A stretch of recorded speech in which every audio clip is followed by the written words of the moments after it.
নমস্কার। সকল দর্শক ও শ্রোতা বন্ধুদের জানাই আমার আন্তরিক ভালোবাসা ও শ্রদ্ধা। জগতের মহত্তম ধর্মাচার্যরা অত্যন্ত সরল ও প্রাণের ভাষায় অনেক সময় গল্প ও রূপ কাহিনীর মাধ্যমে তাদের উপদেশ ব্যক্ত করতেন। শ্রী রামকৃষ্ণ এর ব্যতিক্রম নন।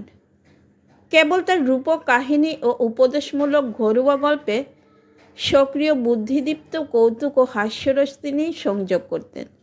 অতি সহজ হলেও এই গল্পগুলিতে শ্রী শ্রী ঠাকুরের সর্বাত্মক আধ্যাত্ম চিন্তা প্রকাশ পেয়েছে। তিনি সাকার আবার নিরাকার। একজন সন্ন্যাসী জগন্নাথ দর্শন করতে গেছিল। জগন্নাথ দর্শন করে সন্দেহ হলো ঈশ্বর সাকার না নিরাকার। হাতে দণ্ড ছিল, সেই দণ্ড দিয়ে দেখতে লাগলো জগন্নাথের গায়ে ঠেকে কিনা। একবার এধার থেকে ওধারে দণ্ডটি নিয়ে যাওয়ার সময় দেখলে যে জগন্নাথের গায়ে ঠেকলো না। দেখে সেখানে ঠাকুরের মূর্তি নেই। আবার দণ্ড এধার থেকে ওধার লয়ে যাওয়ার সময় বিগ্রহের গায়ে ঠেকলো। তখন সন্ন্যাসী বুঝল ঈশ্বর নিরাকার আবার সাকার। কিন্তু এটি ধারণা করা বড় শক্ত। যিনি নিরাকার তিনি আবার সাকার কী রূপে হবেন, এর সন্দেহ মনে হচ্ছে। আবার যদি সাকার হন তো নানা রূপ কেন? ঈশ্বরকে লাভ না করতে পারলে এসব বোঝা যায় না। প্রথমটা নেতি নেতি বিচার করার সময় তিনি জীব নন, জগৎ নন, চতুর্বিংশতি তত্ত্ব নন হয়ে যায়। এসব স্বপ্নবোধ হয়ে যায়। তারপর অনুলোম বিলোম, তখন তিনিই জীব জগৎ হয়েছেন বোধ হয়। তুমি সিঁড়ি ধরে ধরে ছাদে উঠলে, কিন্তু যতক্ষণ ছাদ বোধ ততক্ষণ সিঁড়িও আছে। যার উঁচু বোধ আছে তার নিচু বোধও আছে।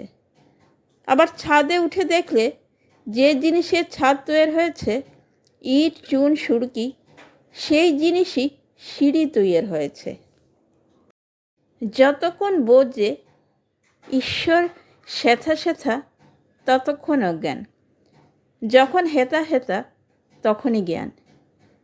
একজন তামাক খাবে তো প্রতিবেশীর বাড়ি টিকে ধরাতে গেছে। রাত অনেক হয়েছে, তারা ঘুমিয়ে পড়েছিল। অনেকক্ষণ ধরে ঠেলাঠেলি করার পর একজন দোর খুলতে নেমে এলো। লোকটির সঙ্গে দেখা হলে সে জিজ্ঞেস করলে, কী গো, কি মনে করে? সে বলে, আর কি মনে করে, তামাকের নেশা আছে জানো তো, টিকে ধরাবো মনে করে। তখন সেই লোকটি বললে, বাহ, তুমি তো বেশ লোক, এত কষ্ট করে আসা আর দৌড় ঠেলাঠেলি, তোমার হাতে যে লণ্ঠন রয়েছে। যা চায় তাই কাছে, অথচ লোকে নানা স্থানে ঘুরে। গুরুর কৃপা হলে কিছুই ভয় নেই। একটা ছাগলের পালে বাঘ পড়েছিল। লাফ দিতে গিয়ে বাঘের প্রসব হয়ে ছানা হয়ে গেল। বাঘটা মারা গেল। ছানাটি ছাগলের সঙ্গে মানুষ হতে লাগলো। তারাও ঘাস খায়, বাঘের ছানাও ঘাস খায়। তারাও ভেবে করে, সেও ভেবে করে। ক্রমে ছানাটা বড় হলো। একদিন সেই ছাগলের পালে আরেকটা বাঘ এসে পড়ল। সে ঘাস খোকো বাঘকে দেখে অবাক। তখন দৌড়ে এসে তাকে ধরলে। সেটাও ভেবে করতে করতে চলতে লাগলো। তাকে টেনে হিঁচড়ে জলের কাছে নিয়ে গেল।